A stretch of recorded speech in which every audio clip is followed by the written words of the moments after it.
Former Georgia Congressman John Barrow is making a bid for Secretary of State. Now, he won the Democratic primary outright and is now waiting for the Republican runoff to see which candidate he will face in November.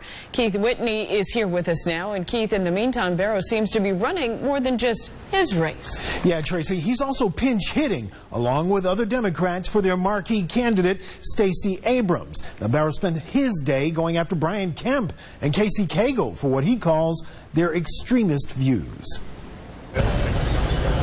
For a time, John Barrow was the last of his kind, the last white male Democrat from the Deep South to serve in Congress, a political species that's still extinct in Georgia, thanks to what many saw as gerrymandering under the Gold Dome, which is where Barrow is today, as a candidate for Secretary of State, pushing for unbiased government. This is an opportunity for us to continue to build on a bipartisan legacy of creating an economic climate based on a healthy and educated workforce, or to pursue instead the kind of politics of partisan division that may get you an election, but it does so at the cost of the progress of your state.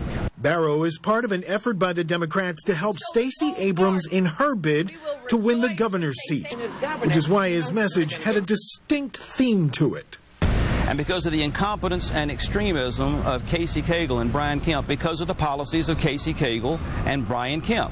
Brian Kemp and Cagle, including Mr. Cagle and Mr. Kemp, Cagle and Brian Kemp, and Mr. Kemp and Mr. Cagle. You get the picture. For Democrats, the race in November is all about the top of the ticket and trying to discredit both GOP candidates during their primary runoff. Both have to live with the legacy costs of years of neglect on our educational infrastructure and the current willful neglect of the opportunity to take advantage of investments in health care that Georgia taxpayers are paying for but not getting. Barrow says Georgia lawmakers have not only put the state's business reputation at risk, they've jeopardized the health of its people by not expanding Medicaid.